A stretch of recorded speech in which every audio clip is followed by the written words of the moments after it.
quiet streets of Pinewood Heights, a shocking clash is about to unfold. When Karen Hayes, the HOA president, spots Jake Miller's service dog, Rusty, barking softly near his yard, she grabs pepper spray and attacks, thinking she's enforcing rules. Little does she know, Jake is a veteran who fought overseas, and Rusty is his lifeline. This isn't just a neighborhood spat. What happens next will leave you stunned. Tell us where you're watching from, and if you love underdog stories, hit subscribe, because next time I've got a twist you won't see coming. I live in Pinewood Heights with my golden retriever, Rusty. He wears a red vest that says service dog, and he helps me when my hands shake from war memories. I fix cars at home, and I love the big oak tree in my yard. One sunny afternoon, I was under a car tinkering with the engine when Rusty barked at a squirrel. I smiled and patted his head. Good boy, you're on guard duty. Then a shadow fell over me. I looked up and saw Karen Hayes standing there with a clipboard and a frown. She wore a green visor and white sneakers, like she was ready to check everything. Karen pointed at Rusty. Your dog's barking too much, she said, her voice sharp. That's a violation of HOA rules. I wiped my hands on a rag and stood up.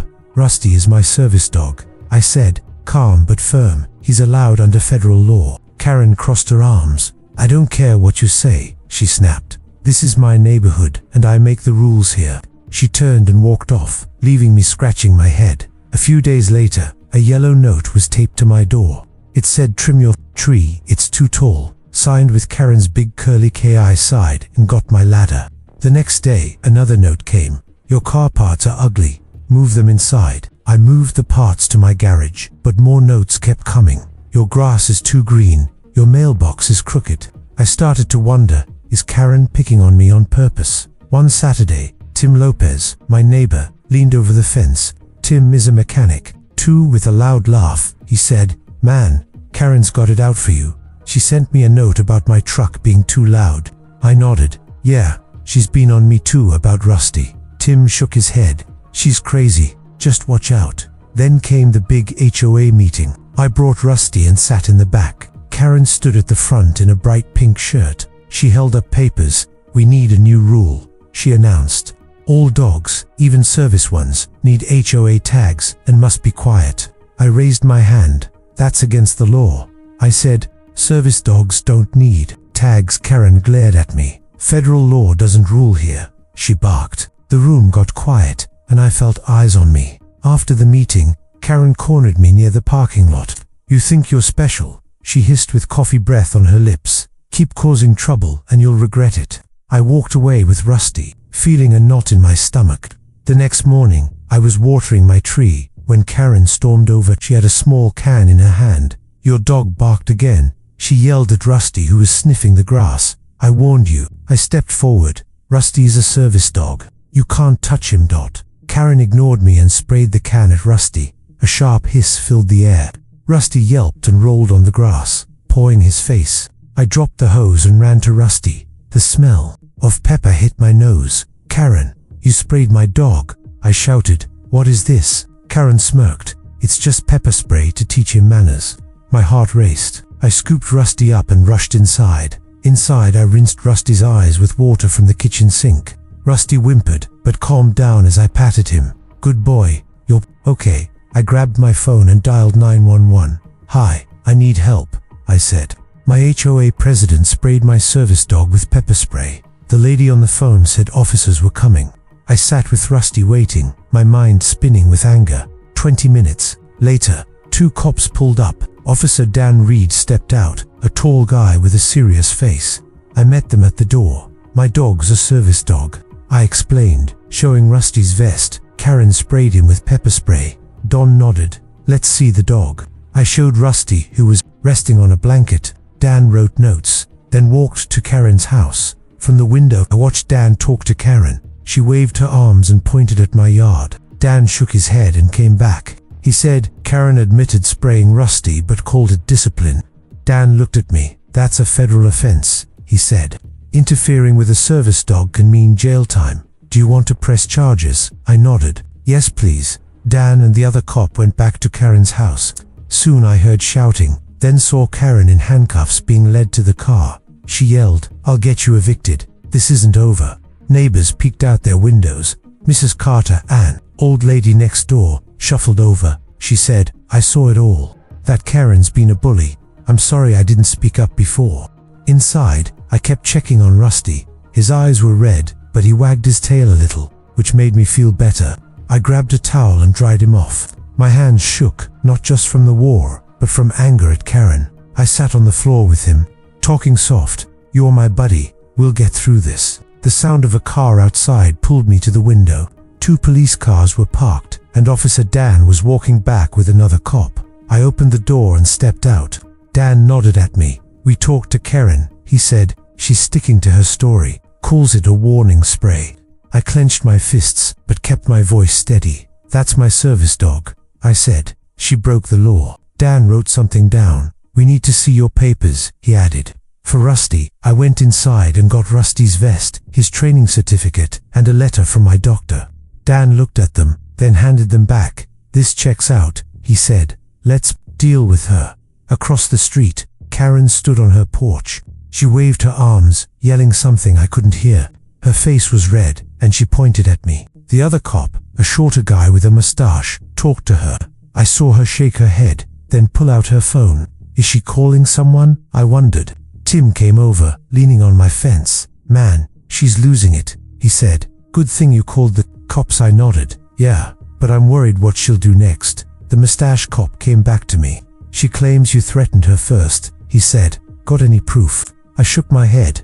"No, but I recorded her spraying Rusty," I said. "It's on my phone." Dan's eyes narrowed. "Show us," he said. I pulled up the video, shaky but clear, showing Karen spraying and smirking. Dan watched, then looked at the other cop. "That's enough," he said. "We're taking her in." My heart jumped. Really? They walked back to Karen's house. I heard her voice get loud. "You can't do this," she shouted. "I'm the HOA president." The cliff didn't flinch. They put handcuffs on her, and she kept yelling, "This is harassment. You'll pay for this." Neighbors started coming out, watching from their yards. Mrs. Carter shuffled closer, holding a cane. "I saw her spray that poor dog," she said. "She's been trouble for months." Tim patted my shoulder. "You did the right thing," he said. "She's been bossing everyone around." I looked at Rusty, still resting inside. "Thanks, Tim," I said. "I just want him safe." The cops led Karen to the car. She glared at me, her eyes full of hate. "You're done here," she hissed as they shut the door. I felt a chill, but also relief. Mrs. Carter smiled. "Don't worry," she said. "The neighborhood's tired of her." Later, Don came back to my door. "We're charging her," he said. "Interfering with a service dog is a federal offense, plus animal cruelty." I blinked. "What happens now?" I asked. He handed me a paper. "Court date next week," he said. "You'll need to testify." I nodded. "Okay, I'll be there." He tipped his hat. "Take care of that dog," he added, then left. I sat with Rusty, petting his head. "We're not done yet, buddy." That night, I couldn't sleep. I kept thinking about Karen's glare, her words echoing. I got up and checked the windows, making sure they were locked. Tim had said she had friends. What if they come after me? I wondered. My phone buzzed, a text from an unknown number. "Watch your back." My stomach dropped. Was this Karen or someone else? The next morning, I called Tim. "Hey," I said. "Got a weird text. Think it's about Karen." He whistled. "Could be," he said. "She's got a buddy, Rick, who's just as bad." I frowned. "Who's Rick?" I asked. Tim lowered. His voice, her right-hand man, runs a landscaping gig, helps her push rules. I hung up, feeling a new worry. Rusty nudged my leg, like he knew something was up. I went back inside and showed Rusty the text. He tilted his head, like he understood. I blocked the number, but my mind raced. Who is Rick, and what does he want? I decided to dig a little. I grabbed my laptop and searched the HOA website. Karen's name was everywhere. President for 3 years, with rules about everything. Then I found old meeting notes. One mentioned Rick Barlow, vice president, helps with enforcement. Tim knocked on my door later. "Come in," I said. He sat down, holding a coffee. "What's up?" he asked. I showed him the text. He frowned. "That's Rick's style," he said. "He's Karen's muscle. Fixes yards but bullies people." I leaned back. "Why are they like this?" I asked. Tim shrugged. "Power trip," he said. "They fine people for tiny things. Make them pay or leave, I thought. About my house, the place I bought after the war. No way I'd let them push me out. The next day, I walked Rusty to the park. He trotted happy, eyes clear now. A man in a truck slowed down. He had a beard and sunglasses. He called. "You, the guy with the dog." I tensed. "Yeah, who's asking?" He smiled cold. "Rick Barlow," he said, "Karen's friend. You messed up big." I kept walking. Rusty growled low. Rick yelled, "This ain't over," then drove off. My heart pounded. What if he hurts Rusty? Back home, I called Officer Dan, left a message about the threat. While waiting, Mrs. Carter came over with cookies. "I saw Rick talking to you," she said. "He's bad news, helped Karen run off the Smiths last year."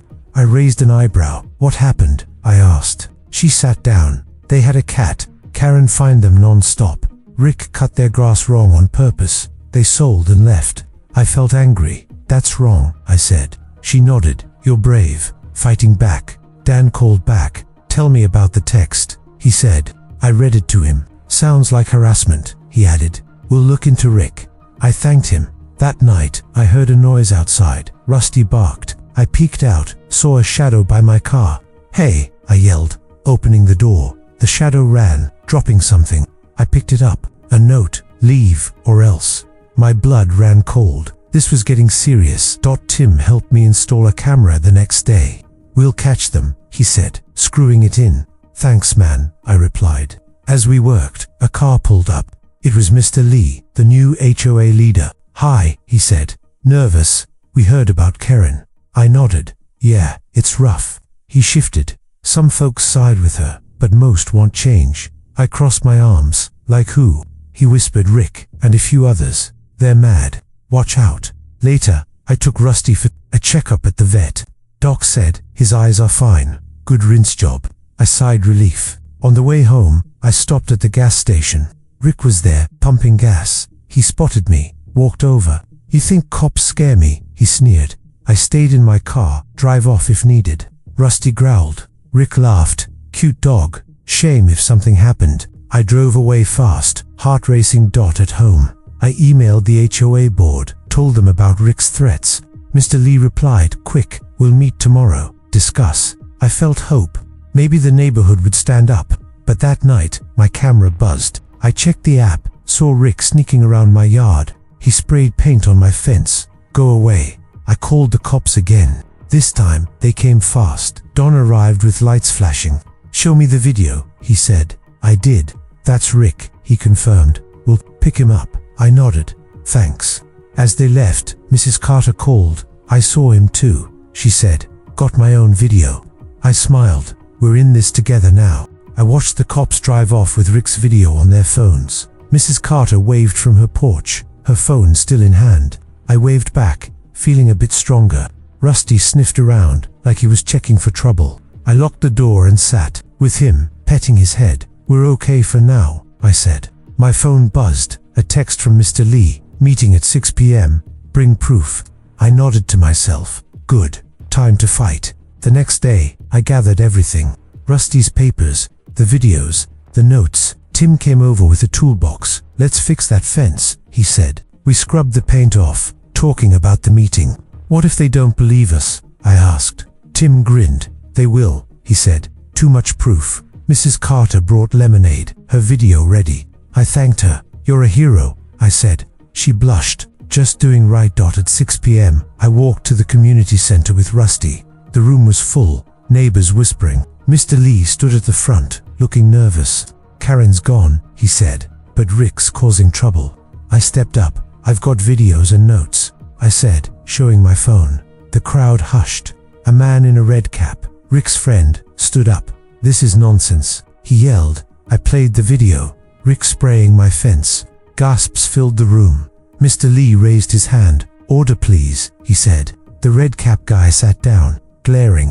Mrs. Carter showed her video next. Rick threatening me. More nods from the crowd. A lady with glasses spoke. "I saw him find my roses last month," she said. "He's with Karen." I looked around. "Is anyone with Rick?" I asked. Only a few hands went up, looking unsure. Mr. Lee nodded. "We'll vote on Rick's role." The vote was quick. Hands shot up against Rick. more than for him. Mr. Lee announced, "Rick's out. Effective now." I felt a weight lift. Tim clapped. "Nice job," he said. But as we left, the red cap guy bumped me. "Watch it," he muttered. I kept walking, Rusty close. Was that a warning? I wondered. At home, I checked the camera. Nothing yet, but I stayed alert. The next morning, a letter came. It was from the court. Rick's hearing in 3 days. I called Dan. "Got a court date?" I said. He replied, "Good, we'll be there." I felt ready, but nervous. Tim brought over a radio. "Let's keep busy," he said. We worked on my car, talking about old times. Mrs. Carter stopped by, brought muffins. "Stay safe," she said. I smiled. "Thanks." That afternoon, I took Rusty to the park again. He ran a little, happy. A kid threw him a ball, and he brought it back. I laughed. "Good boy." Then I saw Rick's truck parked far off. He wasn't there, but it spooked me. I called Dan again. "Rick's truck is near," I said. Dan said, "Stay inside. We'll patrol." I hurried home, locking the doors. Inside, I watched the camera feed. Nothing moved, but I heard a scratch at the window. Rusty barked. I peeked out, saw a branch blowing. Just the wind, I told myself. My phone rang. "Dan, we got Rick," he said. "Caught him near your street." Relief hit me. "Where was he going?" I asked. Dan paused. "Maybe your place," he said. "We'll know more soon."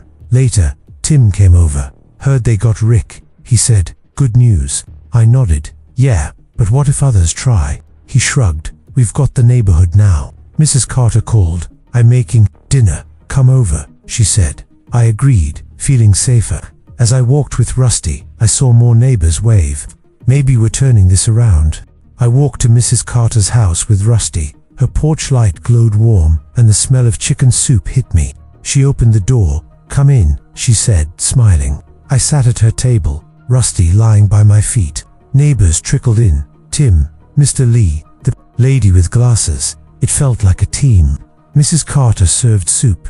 "We're with you," she said. I nodded. "Thanks. This means a lot." After dinner, we talked plans. Mr. Lee showed a new HOA rule draft. "No bullying," he said. "All dogs okay." I liked it. The lady with glasses, Ms. Janet, added, "We need a vote soon." I agreed. "Let's do it."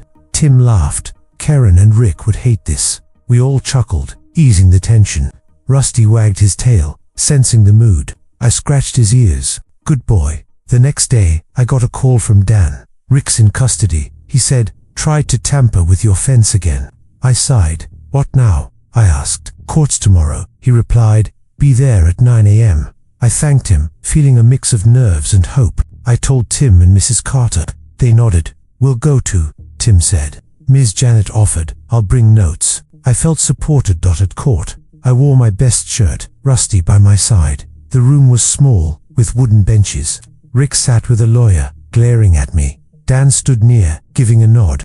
The judge, a tall man with gray hair, called order. I stepped up, showed my videos, the notes, Rusty's papers. Rick's lawyer argued. "It's just a misunderstanding," he said. The judge frowned. "Evidence says otherwise." Dan testified next. "Rick was caught with spray paint," he said, "near Jake's house." The judge asked Rick, "Why the threats?"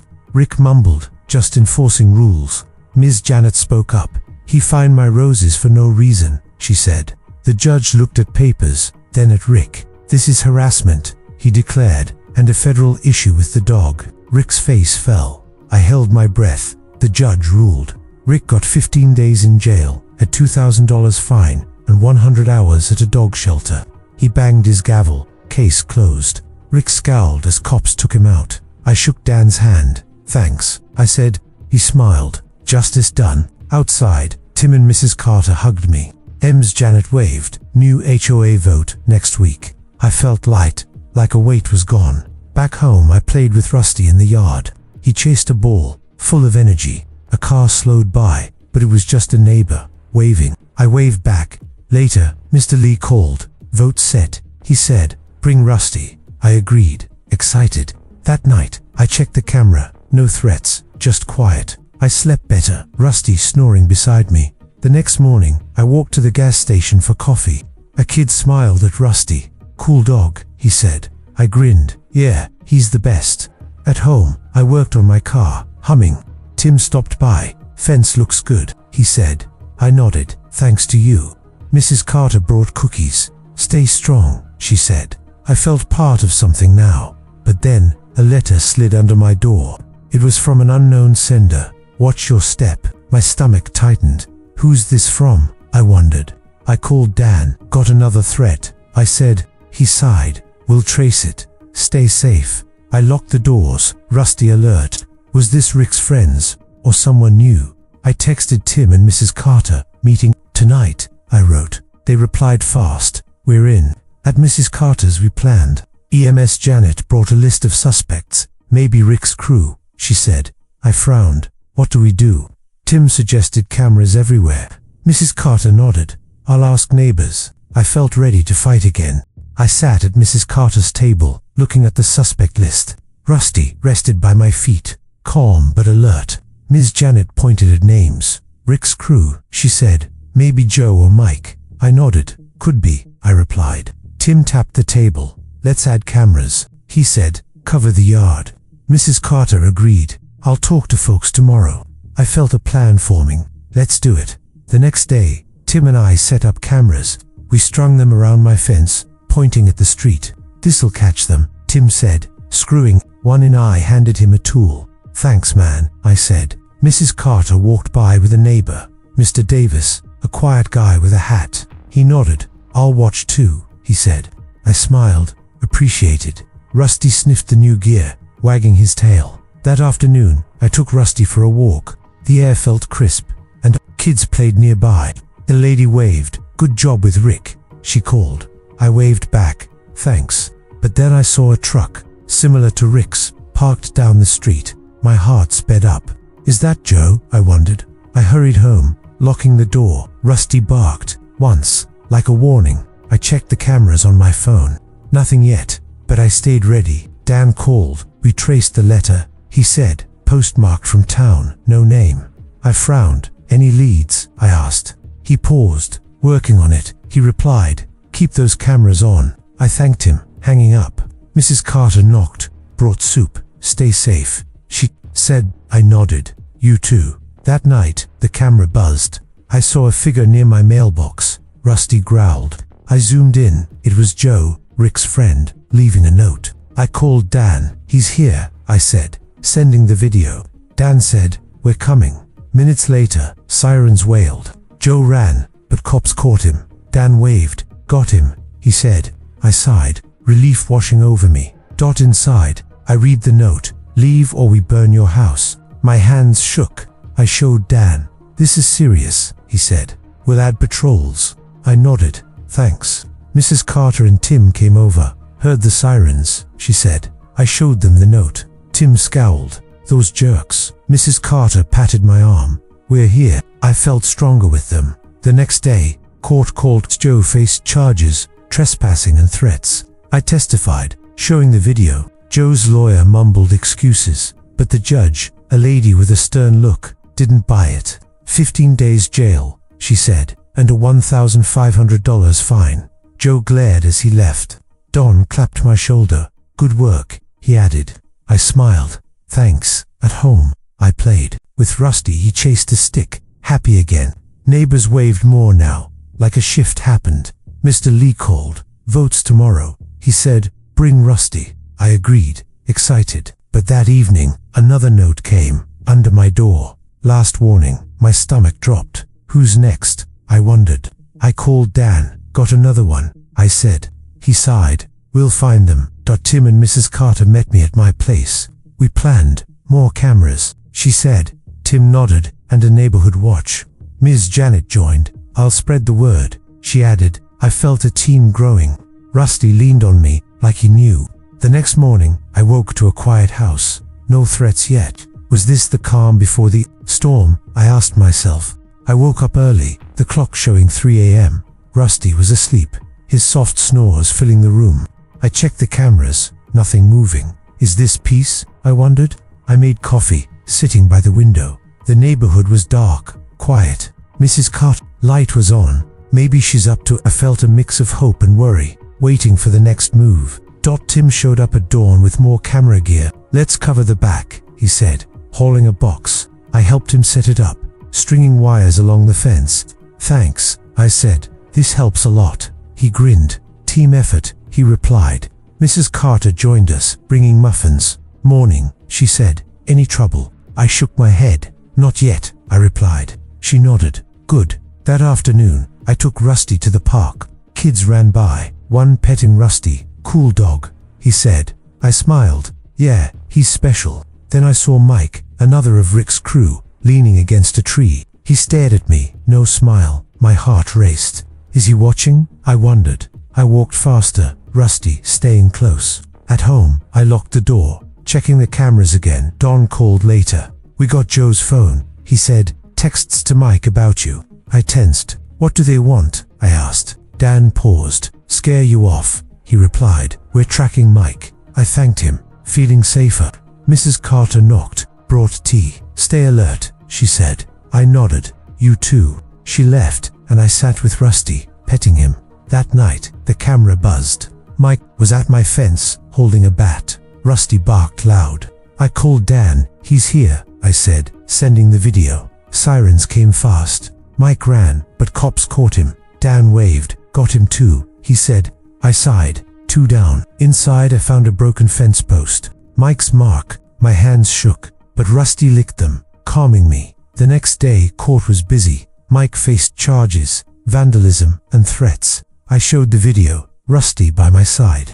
Mike's lawyer argued. Just a prank, he said. The judge, a man with a deep voice, shook his head. 20 days jail, he said. $2,000 fine. Mike scowled as he left. Don nodded. You're doing great, he added. I smiled. Thanks. At home, neighbors stopped by. Mr. Davis brought tools. Let's fix that post, he said. We worked together, chatting. Ms. Janet came. Votes today, she said. 6 p.m., I agreed, excited. That evening, I walked to the center with Rusty. The room was full, folks smiling. Mr. Lee stood up. New rules, he said. Fair for all. I raised my hand. I support this. The vote passed. Hands up high. No more bullying, Mr. Lee announced. Neighbors cheered. Tim clapped my back. You led this, he said. I felt proud, but outside, a car sped by. Someone yelled, this ain't over. My stomach tightened. Who's that? I wondered. I called Dan. Got a shout, I said. He sighed. We'll check. Stay safe. Rusty barked, like he agreed. Later, I sat with Mrs. Carter. She brought pie. We won today, she said. I nodded. Yeah, but who's next? She patted my hand. We'll handle it. I looked at Rusty, sleeping peaceful. The neighborhood felt different, warmer. Was this the start of something good? I asked myself. My phone buzzed. A text. Unknown again. Watch your dog. My heart sank. I stared at the text. Watch your dog. My heart sinking fast. Rusty lifted his head, sensing my worry. Who's doing this? I wondered. I showed Mrs. Carter the message. She frowned. Could be Mike's friends, she said. I nodded. Maybe. I called Dan right away. Got another threat, I said. About Rusty. He replied. We'll trace it. Stay inside. I locked the doors, feeling trapped. Tim came over with a flashlight. Let's check the yard, he said. We walked around, Rusty sniffing. The camera caught a shadow near the oak tree. I zoomed in, couldn't tell who. Tim shook his head. They're sneaky, he said. I agreed. We need more eyes. Mrs. Carter joined us. I asked neighbors. She said, Mr. Davis will watch tonight. I thanked her, relieved. The next morning, Mr. Davis knocked, saw a car. He said, black sedan, drove off fast. I frowned. Did you get a plate? I asked. He nodded, gave it to Dan. I called Dan. Got a lead, I said. He replied, we're on it. Might be Mike's buddy, Tom. I felt a spark of hope. At home, I played with Rusty, throwing a ball. He caught it, wagging. Good boy, I said. That afternoon, Dan called back. We got Tom, he said. Caught him with spray cans. I blinked. What now? I asked. Court tomorrow, he replied. Bring evidence. I gathered my videos, notes, Rusty's papers. Tim stopped by. Ready for this? He said. I nodded. Yeah, let's end it. Mrs. Carter brought sandwiches. Stay strong, she said. I smiled. Thanks. At court, the room was tense. Tom sat with a lawyer. looking nervous. The judge, a lady with a kind face, called order. I stepped up, showed the videos, the texts. Tom's lawyer mumbled, "Just kids playing," he said. The judge shook her head. "This is harassment," she declared. Tom shifted, sweating. I held Rusty's leash. "Steady," Dan testified. "Tom was caught with intent," he said, "to harm the dog." The judge asked, "Tom, why target him?" Tom mumbled, "Rick told me to." The judge frowned. 25 days jail, she said. $3,000 fine. Tom hung his head as cops took him. Dan clapped my shoulder. 3 down, he added. I nodded. "Thanks." Outside, neighbors waited. Ms. Janet hugged me. "You're a fighter," she said. Mr. Lee smiled. New HOAS, solid now. I felt proud. At home, I fixed a leak under the sink, keeping busy. Rusty napped nearby. A knock came. Mrs. Carter with pie. "Celebration," she said. I laughed. "Let's eat." The neighborhood felt safer. But that night, a rock crashed through my window. Rusty barked loud. I ducked, heart pounding.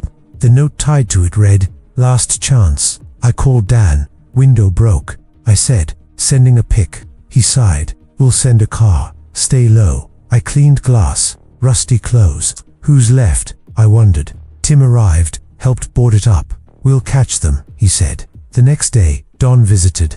"Footprints. Matched Tom's crew," he said. "One more guy, maybe."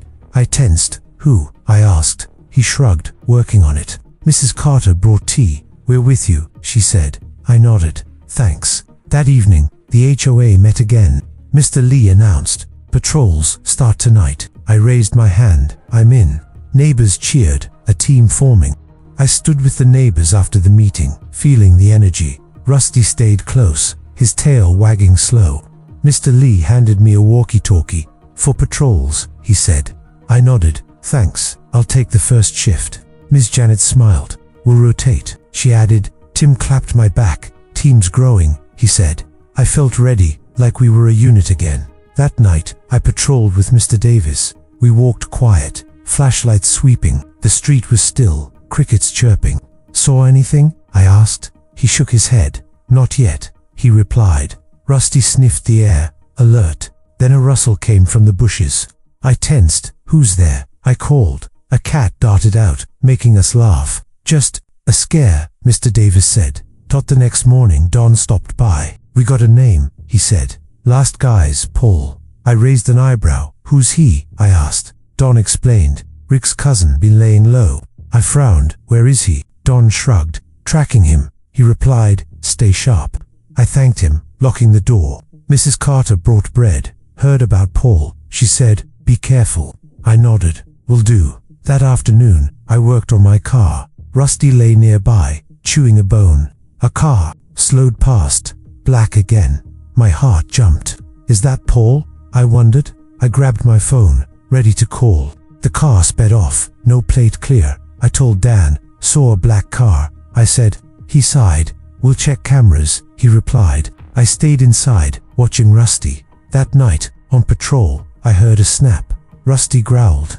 I shone my light, saw Paul by my fence, holding a lighter. "Hey," I yelled. "Drop it." He ran, but I radioed Mr. Lee. Cops came fast. Don arrived. "Got him," he said. "Light as evidence." I sighed. "Thanks." Paul glared from the car. "You're dead," he muttered. Dan shut the door. "Ignore him." The next day, court was packed. Paul faced arson intent. I showed the video. Rusty's papers. Paul's lawyer said, "Just a prank," he mumbled. The judge, a man with a stern look, shook his head. "This is a threat," he declared. 30 days jail, $4,000 fine. Paul cursed as cops took him. Don nodded. "All clear now," he added. I smiled. Finally, at home. Neighbors threw a small party. Mr. Davis grilled burgers. Ms. Janet brought salad. We ate in my yard, laughing. Mrs. Carter patted Rusty. "Hero dog," she said. I grinned. "He's the best." Mr. Lee announced, "HOA as official. Fair rules." I raised my glass. 2 new starts. Folks cheered. A warm feeling spreading. But later, a package arrived. No name, just a box. My stomach tightened. I opened it, saw a toy dog, burned. A note read, "Next time it's real." I froze. Who sent this? I wondered. I called Dan. Got a package, I said, sending a pic. He tensed. We'll analyze it, he replied. Lock up. I did. Rusty close. Heart pounding.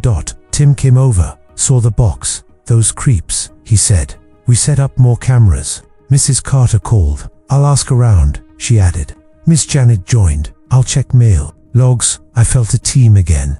That night, I patrolled with Rusty. The street was quiet. Was this the end? I asked myself. My walkie buzzed. All clear, Mr. Lee said. Hope grew. I walked with Rusty under the quiet night sky, the walkie crackling softly. All clear, Mr. Lee said again, his voice steady. I nodded to myself. Maybe it's over. The streetlights glowed, and neighbors' houses were dark. Rusty sniffed a bush, then trotted back.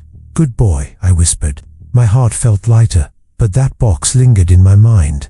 The next morning, Dan called. We traced the package, he said. Sent from a Dropbox. No ID. I sighed. Any clues? I asked. He paused. Prints on the toy. Might be Paul's cousin, he replied. I frowned. Another one. Dan added. We're searching. Stay safe. I thanked him, locking the doors. Mrs. Carter knocked. Brought eggs. Heard about the box. She said.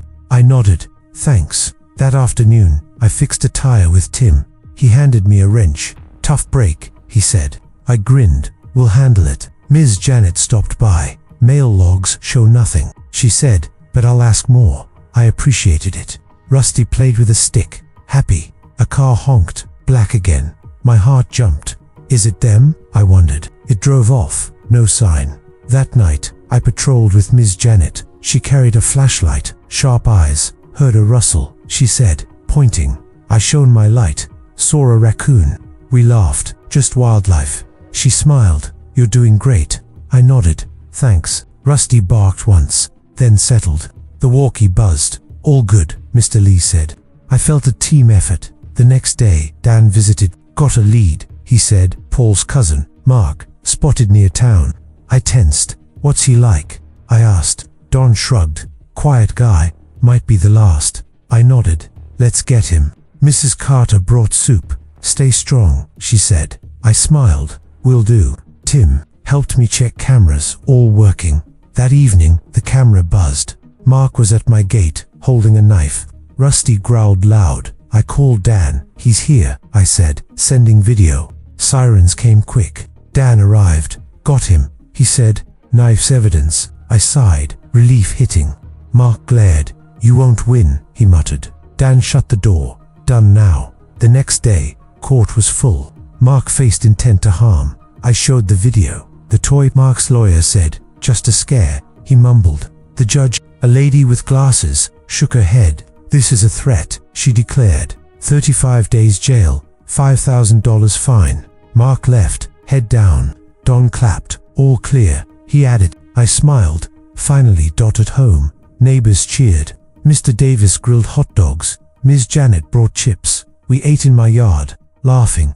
Mrs. Carter hugged me. You did it, she said. I grinned. We did. Mr. Lee announced. HOA is thriving. I raised a soda. To us, folks cheered. A new vibe. Rusty ran, happy. But later, a call came. Unknown number. I answered. Hello. A voice hissed. This isn't over. Then hung up. My stomach dropped. Who's that? I wondered. I called Dan. Got a call, I said. He tensed. We'll trace it. He replied. Stay alert. I locked up. Rusty close. Is there more? I asked myself. Tim and Mrs. Carter met me. We planned more patrols, she said. Tim nodded. And lights. Miss Janet added. I'll track calls. I felt ready. That night, I patrolled with Rusty. The street was calm. Was this the last fight? I wondered. My walkie buzzed. All safe, Mr. Lee said. Hope flickered. I walked the quiet streets with Rusty, the walkie crackling softly. All safe, Mr. Lee said, his voice calm. The stars shone bright, and a cool breeze. Blue, is this peace? I wondered. Rusty sniffed a lamppost, then stayed close. My mind replayed that call, the hissed threat. I shook it off, focusing on the patrol. The next morning, Dan called early. We traced the call, he said. Burner phone, bought yesterday. I frowned. Any leads? I asked. He paused. Store camera shows a guy, Might be Mark's friend, he replied. I tensed. Who? Dan added. Name's Steve. We're hunting him.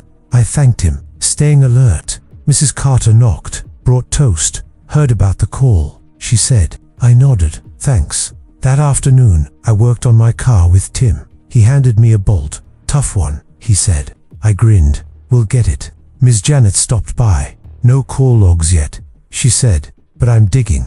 I appreciated it. Rusty chewed a toy. Content. A shadow moved by the fence. My heart jumped. Is that Steve? I wondered. I checked the camera. Just a cat. That night, I patrolled with Mr. Davis. He carried a radio. Sharp ears. Heard a thud, he said, pointing. I shone my light. Saw a trash can tipped. We laughed. Just wind. He smiled. You're steady.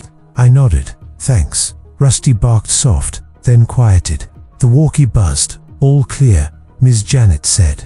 I felt the team's strength. The next day, Don visited. Got Steve, he said, caught with the phone. I blinked. Where? I asked. Dan grinned. Gas station, trying to buy more. I sighed. What now? Court, tomorrow, he replied. Bring all proof. I gathered videos, notes, Rusty's papers. Tim helped. Ready for this, he said. Mrs. Carter brought pie. Stay safe, she said. I smiled. Will. At court. The room was tense. Steve sat with a lawyer, nervous. The judge, a man with a kind face, called order. I stepped up, showed the videos, the call. Steve's lawyer mumbled. Just a joke, he said. The judge shook his head. This is stalking, he declared. Steve shifted, sweating.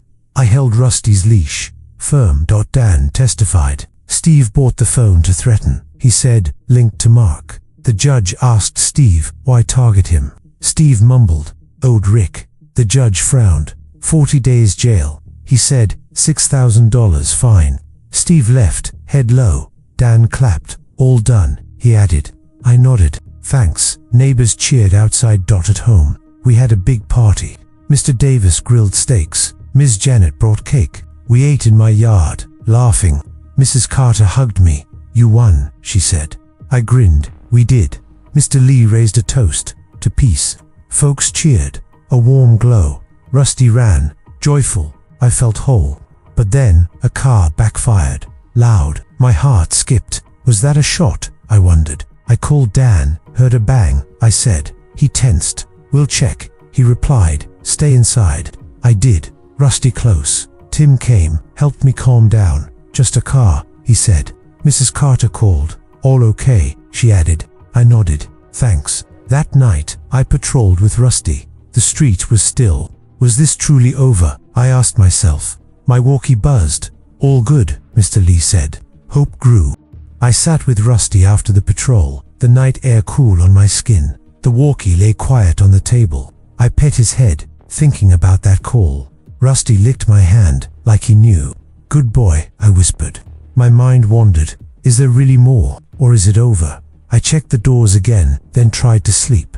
Dreams came, full of shadows and barks. The next morning, Don called. We checked the call. He said, another burner, but linked to Steve's group. I sighed. Any new names? I asked. He paused. One, he replied. Guy named Greg, last in the chain. I tensed. Who's he? Dan added, Rick's old pal. We're closing in. I thanked him. Stay safe. Mrs. Carter knocked, brought coffee, heard the update. She said. I nodded. Thanks. That afternoon, I mowed the lawn with Tim. He pushed the mower, loud but steady. Tough crew, he said over the noise. I grinned. We're tougher. Ms. Janet stopped by. No new calls, she said, but I'll keep watching. I appreciated it. Rusty rolled in the grass. Happy. A noise came from the street. A motorcycle. My heart jumped. Is that Greg? I wondered. It roared past. No, stop. That night, I patrolled with Tim. He carried a stick, eyes sharp. Heard her engine, he said, pointing. I listened. A car idling. We crept closer, saw a guy in a black jacket by my fence. Hey, I yelled. What are you doing? He bolted, but dropped a bag. Dan's number rang fast. Got a guy, I said, sending location. Cops came, Dan leading. That's Greg, he said. Bags full of tools for trouble. Greg glared from the car. You're finished, he muttered. Dan shut the door. All done now. I sighed, relief washing over. Inside, I found the bag had wire cutters, maybe for cameras. My hands shook, but Rusty nudged me. Tim patted my back. Last one, he said. Mrs. Carter called, saw the lights, she added. I nodded, thanks. The next day, court was crowded. Greg faced breaking and entering. I showed the videos. The bag. Greg's lawyer said, just visiting, he mumbled. The judge, a man with a beard, shook his head. This is a pattern, he declared. Greg shifted, angry. I held Rusty's leash. Calm. Dan testified. Greg was last in the group. He said, planned to cut lines. The judge asked Greg, why the vendetta? Greg mumbled, for Rick. The judge frowned. 45 days jail. He said, $7,000 fine. Greg left, cursing. Don clapped, neighborhood's safe. He added. I smiled, thanks. At home, we had the biggest party. Mr. Davis grilled ribs. Ms. Janet brought pie. We ate in my yard, music playing. Mrs. Carter hugged me. Hero, she said. I grinned. Team win. Mr. Lee toasted 2 quiet streets. Folks cheered, a joyful noise. Rusty got treats, wagging wild. But later, a postcard came. No stamp, just words. See you soon. My stomach dropped. Who's this from? I wondered. I called Dan. Got a card. I said. He tensed. We'll check, he replied. But might be a prank. I locked up. Rusty alert. Is there one more? I asked myself. Tim and Mrs. Carter met me. We planned extra lights, she said. Tim nodded. And alarms. Ms. Janet added. I'll scan mail. I felt prepared. That night, I patrolled with Rusty. The street was peaceful. Was this the end for real? I wondered. My walkie buzzed, all quiet. Mr. Lee said. Hope stayed. I walked the peaceful streets with Rusty. The walkie quiet in my hand. The moon lit the way, and houses stood dark. Is this the calm we needed? I wondered. Rusty trotted beside me, his ears up. My thoughts drifted to the party, the cheers, the friends. I smiled a little, feeling part of something big. The next morning, Dan called. We checked the postcard. He said, prints match Greg's, but he's in jail. I frowned. Then who sent it? I asked. He paused. Maybe a copycat. He replied, or old mail. I sighed. Any danger? Dan added, low risk, but stay alert. I thanked him, hanging up. Mrs. Carter knocked, brought oatmeal. Heard the news, she said. I nodded. Thanks. That afternoon, I painted the fence with Tim. He dipped the brush. Fresh start, he said. I grinned. Yeah. Ms. Janet stopped by. No new threats, she said. All quiet. I appreciated it. Rusty lay in the sun, relaxed. A bird chirped. No car slowing. My heart eased. Is it really over? I wondered. That night, I patrolled with Mrs. Carter. She walked slow, cane tapping. Heard a owl, she said, smiling. I nodded. Nice sound. Rusty sniffed the ground, content. The walkie buzzed. All good, Tim said. I felt the neighborhood's peace. She patted my arm. You changed things, she added. I blushed. We did. The next day, Dan visited. No more leads, he said. Looks like the end. I smiled. Really? He nodded. Crews locked up. Threats stopped. I shook his hand. Thanks for everything. Mrs. Carter brought cookies. Celebration, she said. I laughed. Let's eat. Tim joined. Pie time, he added. We sat, chatting happy. That evening, the HOA met. Mr. Lee stood tall. New events, he said. Block party soon. I raised my hand. I'll help. Neighbors cheered. Ms. Janet smiled. You're the star. I felt warm. Rusty wagged his tail, like he agreed. After, I walked home. Stars bright. No shadows, no fears. But then, an email pinged. Unknown sender. Subject. Watch out. My stomach flipped. I opened it. A photo of my house, with words, still here. Who's this? I wondered. I called Dan. Got an email, I said, sending it. He tensed. We'll trace, he replied. Forwarded now. I did. Rusty close. Tim came fast. Saw the email. Creeps, he said. We checked doors. Mrs. Carter called. I'm coming, she added. Ms. Janet joined. I'll scan for hacks. I felt the team again. Dan called. Back. IP from town library, he said. Checking cameras. I nodded. Thanks. That night, I patrolled with Rusty. The street was still. The walkie buzzed. All safe, Mr. Lee said. I breathed deep, hope rising. Maybe this is the last scare, I thought. Rusty nudged me, like he knew. The next morning, Dan called. Got the sender, he said. A kid pranking, linked to Rick's nephew. I laughed. Really? He grinned over the phone. Yeah, no threat, just dumb. I sighed relief. Thanks. Mrs. Carter brought tea, all over, she said. I nodded. Yes, at home. I played fetch with Rusty. He ran fast, joyful. Neighbors waved, kids pet him. Tim stopped by. Peace at last, he said. I agreed. Feels good. The neighborhood bloomed. No more notes, no shadows. I fixed my car, humming. Life felt normal again. The block party came, grills smoking, music playing. Mr. Davis flipped burgers. Ms. Janet danced. Mrs. Carter hugged me. Proud of you. I grinned, proud of us. Rusty got pets, treats. Mr. Lee toasted 2 new friends. Cheers rang out. I looked around, heart full. This is home, I thought. As the sun set, I sat with Rusty. No threats, no fears. The oak tree swayed, gentle. Good boy, I said. We made it. He leaned on me, peaceful. The neighborhood was ours now, strong and kind. I walked with Rusty under the stars, the walkie in my pocket quiet. The breeze rustled leaves, and houses glowed soft. Is this the real end? I wondered. Rusty stayed close, his paws padding. My mind replayed the cheers, the hugs. I smiled, feeling the change. The next morning, Don called. We double-checked. He said, no more threats, all locked up. I grinned. For sure. He laughed. Yeah, neighborhood's yours now. I thanked him, hanging up.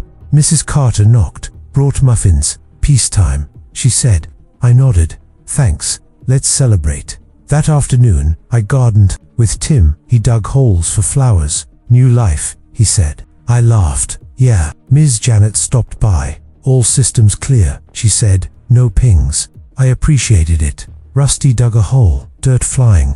Kids waved from bikes. Hi, Rusty. My heart warmed. Is this normal? I wondered. That night, I patrolled with Mr. Lee. He walked steady, radio ready. Heard a laugh, he said. From a house. I smiled. Good sound. Rusty trotted happy. The walkie buzzed, all quiet. Tim said, I felt the bond strong. Mr. Lee nodded. You started this.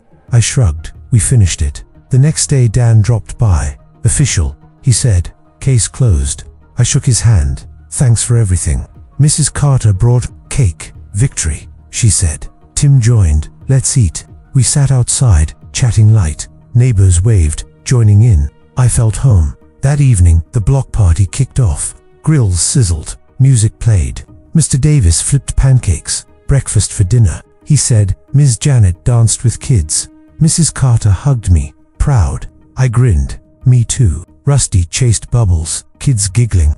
Mr. Lee toasted 2 friends. Cheers echoed. But then, a letter slipped under my door. Plain envelope. No stamp. My stomach tightened. I opened it. Words scrawled. One last time. Who? I wondered. I called Dan. Got a note, I said. He sighed. We'll check, but might be fake. I locked up. Rusty alert. Is there a ghost? I asked myself. Tim came. Saw the note. Prank, maybe, he said. We scanned it. Mrs. Carter called. I'm here, she added. Miss Janet joined. I'll trace paper. I felt supported. Dan called. Ink's old, probably from jail. He said, no worry. I breathed. Thanks. That night, I patrolled with Rusty. The street was calm, stars bright. The walkie buzzed.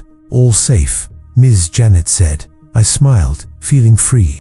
Rusty nudged me, like he knew hope filled me. The next morning, sun shone bright. No notes, no calls. Don confirmed. All done. I walked Rusty. Neighbors smiling. Tim waved coffee, he said. We sat, talking future.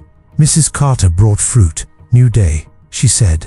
I nodded. Yes. That afternoon, I fixed the last camera. Tim helped. Done with these, he said. I laughed. Yeah, Ms. Janet added. Systems off. Rusty played. Free. Kids came. Pet him. My heart full. This is it, I thought. The evening party continued. Lights strung. Music soft. Mr. Davis grilled more. Ms. Janet shared stories. Mrs. Carter danced slow. I joined, Rusty by my side. Mr. Lee smiled. Community strong. As night fell, I sat with Rusty. The oak tree loomed gentle. Good boy, I said. We won. He leaned in, peaceful. The neighborhood hummed, alive and kind. No more shadows, just light. I breathed deep. Home at last. I walked the calm streets with Rusty, the walkie in my hands silent. The wind whispered through the trees, and lights twinkled in windows. Is this our new normal? I wondered. Rusty stayed by my side, his steps light. My thoughts filled with friends, the fights we won. I smiled wide, feeling grateful. The next morning, Don called. All checks done. He said, no threats left. I laughed. For real? He chuckled. Yeah, enjoy the peace. I thanked him, hanging up. Mrs. Carter knocked, brought pancakes, victory breakfast. She said. I nodded. Let's eat. Tim joined. Syrup time, he added. We sat outside, sun warming us. That afternoon, I biked with Rusty. He ran beside, tongue out. Kids waved, neighbors smiled. A lady called. Thanks for standing up. I waved back. No problem. No shadows lurked. No cars slowed. My heart soared. Is this freedom? I wondered. That night, I patrolled with Ms. Janet. She hummed a tune. Flashlight. Swinging. Heard crickets, she said. Peaceful. I agreed. Yeah. Rusty explored. Tail high. The walkie buzzed. All quiet, Mr. Lee said. I felt the bond deep. Ms. Janet nodded. You brought us together. I smiled. Glad. The next day, Don dropped by. Official report, he said. Case sealed. I shook his hand. Thanks for the backup. Mrs. Carter brought lemonade. Cheers, she said. Tim grinned. To no more notes. We toasted, laughing free. Neighbors passed, joining the chat. I felt rooted. That evening, the neighborhood glowed. Lights strung across yards. Music soft. Mr. Davis, grilled veggies. Healthy feast, he said. Ms. Janet shared photos of all times. Mrs. Carter danced with me. Light steps. I joined, Rusty watching. Mr. Lee raised a cup. To lasting peace. Cheers rang, hearts full. But then, a gentle rain started. No thunder, just soft drops. I looked up, smiling. Is this a fresh start? I wondered. I called Dan one last time. All good, I said. He replied, yep, enjoy. I hung up, Rusty splashing puddles. Later, at home, I sat on the porch. Rusty curled by my feet, snoring soft. The oak tree dripped rain. Steady. Good boy, I whispered. We built this. He sighed, content. The neighborhood slept peaceful, no fears left. I breathed deep, home forever.